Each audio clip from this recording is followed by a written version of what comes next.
Assalamualaikum warahmatullahi wabarakatuh. Nama saya Anissa Pratiwi dari kelas 9A SMP Negeri 19 Pesawaran. Baik, di sini saya akan mempresentasikan materi pendidikan agama Islam kelas 9, bab 9, yaitu mengasah pribadi yang unggul dengan tata krama, santun, dan malu. Yang pertama yaitu tata krama. Apa sih pengertian tata krama? Jadi, tata krama merupakan norma-norma pergaulan yang berkaitan dengan kebiasaan dalam bertindak maupun bertutur kata yang berlaku atau disepakati dalam lingkungan pergaulan antar manusia setempat. Tata krama mengandung nilai-nilai yang berlaku khusus pada daerah tertentu. Oleh karena itu, sangat mungkin tata krama satu daerah akan berbeda dengan daerah lain. Meskipun demikian, maksud dan tujuan tata krama yaitu sama, yaitu dalam rangka mewujudkan hubungan yang harmonis dan rasa tentram di dalam kehidupan bermasyarakat. Seperti dijelaskan dalam sebuah hadis berikut yang artinya, Ibnu Sarh berkata, dari Nabi SAW beliau bersabda, siapa yang tidak menyayangi orang yang lebih kecil di antara kami dan tidak mengerti hak orang yang lebih besar di antara kami, maka ia bukan dari golongan kami. Hadis riwayat Abu Daud. Jadi, tata krama ini sangatlah penting dalam diterapkan dalam diri kita. Karena dengan adanya tata krama, orang yang lebih muda dapat menghargai yang lebih tua. Demikian sebaliknya, orang yang lebih tua dapat menyayangi yang lebih muda. Rasa menghormati, menghargai, dan menyayangi tersebut kemudian tercermin dalam perilaku, penampilan, dan perkataan yang diterapkan dalam kehidupan sehari-hari. Dalam kehidupan sehari-hari sering disebut kata etika. Etika memiliki makna yang sama dengan tata krama.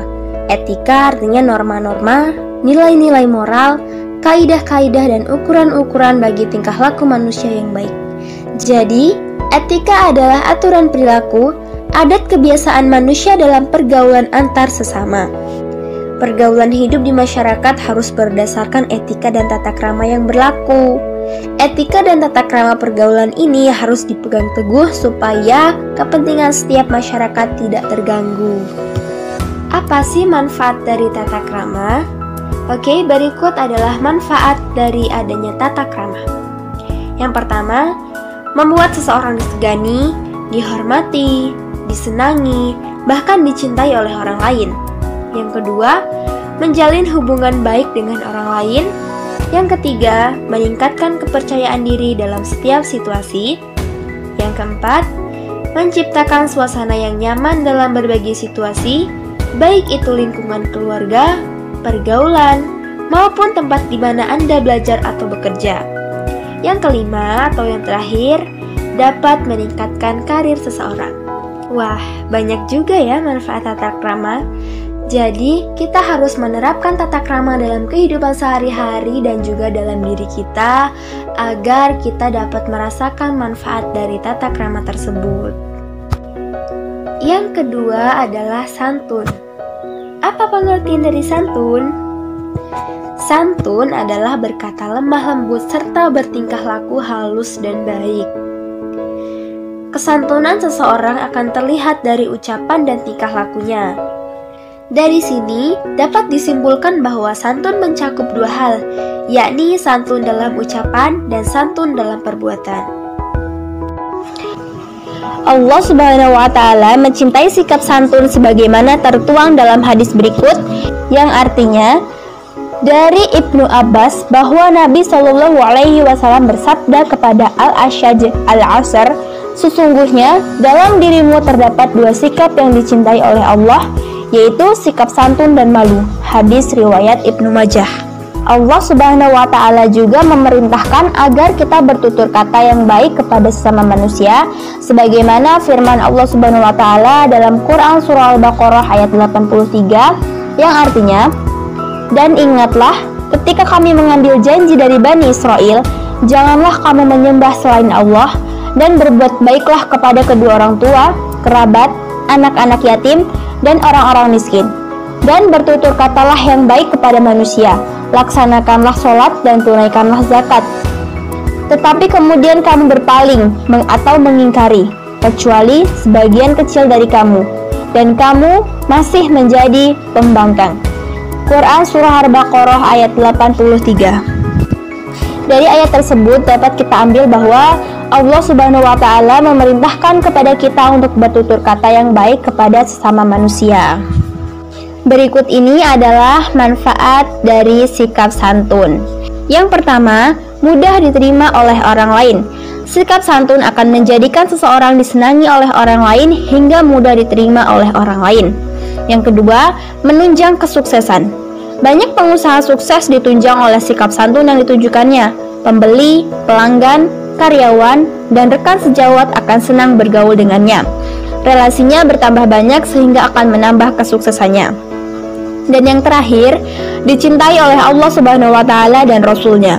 Allah Subhanahu wa Ta'ala mencintai hambanya yang memiliki sikap santun. Rasulullah SAW juga demikian, bahwa beliau juga memiliki sikap lemah lembut dan santun yang luar biasa. Pembahasan yang ketiga yaitu malu. Apa sih pengertian dari malu?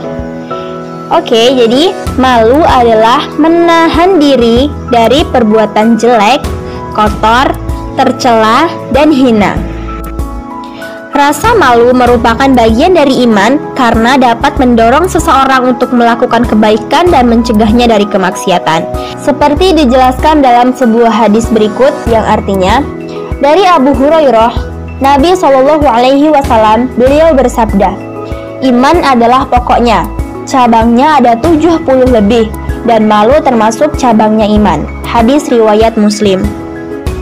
Hadis tersebut menegaskan bahwa malu merupakan salah satu cabang iman. Menanamkan sifat malu dalam diri kita juga ternyata banyak manfaatnya loh. Di antaranya yaitu sebagai berikut. Yang pertama, bisa mencegah dari perbuatan tercela. Seseorang yang memiliki sifat malu akan berusaha sekuat tenaga menghindari perbuatan tercela, sebab ia takut kepada Allah Subhanahu wa Ta'ala. Yang kedua, mendorong berbuat kebaikan. Rasa malu kepada Allah Subhanahu wa Ta'ala akan mendorong seseorang berbuat kebaikan. Dan yang terakhir, mengantarkan seseorang menuju jalan yang diridhai oleh Allah Subhanahu wa Ta'ala. Orang-orang yang memiliki rasa malu akan senantiasa melaksanakan perintah Allah Subhanahu wa Ta'ala dan menjauhi semua larangannya. Jadi, kita harus menanamkan sifat malu itu dalam diri kita agar kita merasakan manfaatnya. Baik, itulah tadi presentasi dari saya. Sekiranya ada salah-salah kata, saya mohon maaf, dan kepada Allah saya mohon ampun. Terima kasih. Wassalamualaikum warahmatullahi wabarakatuh.